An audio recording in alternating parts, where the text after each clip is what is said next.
Matapos ang mga putukan ng bagong taon, nakagawian na ng marami ang paggawa ng New Year's resolution. Pero kadalasan, hindi pa tapos ang Enero, nakakalimutan na ang mga ito. Maganda man ang hangarin, hindi na natutuloy ang pagtupad sa mga ganitong pangako sa sarili. Ang New Year's resolution kasi, people are deciding it on their own kung ano yung kailangan kong baguhin. Pagka hindi mo nagawa, minsan sisisi mo sarili mo, bumalik na naman ako sa dati kong gawain. We should always have some goals in our lives para may improvement. Apart from what happened to you last year, gusto mo syempre mas maganda yung mangyari sa akin this year. Pag sinabi naman nating faith goals, gagawin ko, pero katulong ko yung Panginoon. Sabihin, Paano nga ba gumawa ng faith goals? first thing na gagawin mo is you have to seek God.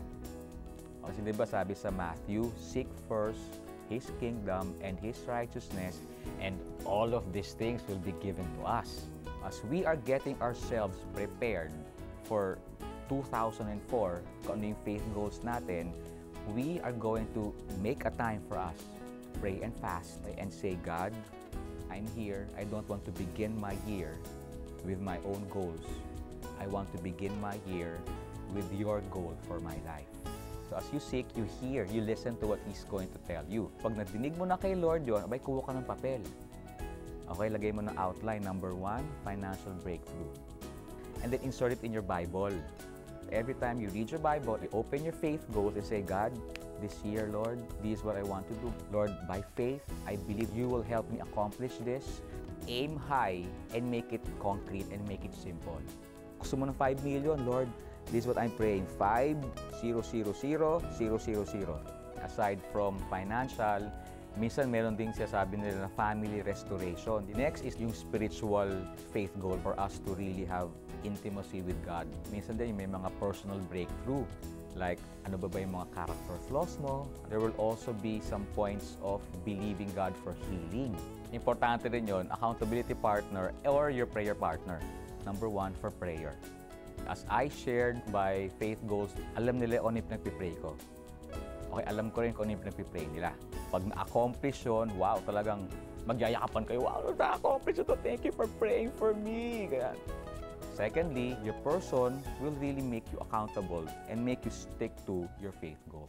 There's also going to be a practical way on fulfilling your faith goals.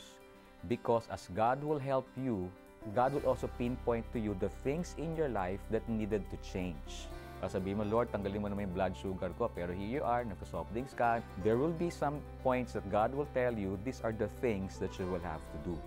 Minsan, sasabihin din ni Lord, wag muna anak, wag muna yung 1 million pesos na yan, kasi baka pag binigay ko sa iyo yan, baka makalimutan mo na ako. So there will be instances that God will say, wait. There will be instances that God will say no, but rest assured na lahat ng sasabihin ni God para sa ibubuti natin.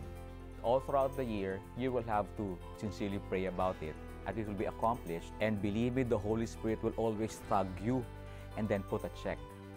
You'll be amazed, really. Masasagot ni Lord yung mga faith goals mo.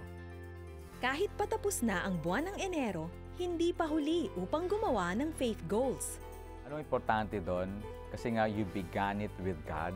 At the end of the year, when you realize, God, you're so faithful, God. Ito yung mga binigay mo sa akin. Lord, na-check lahat.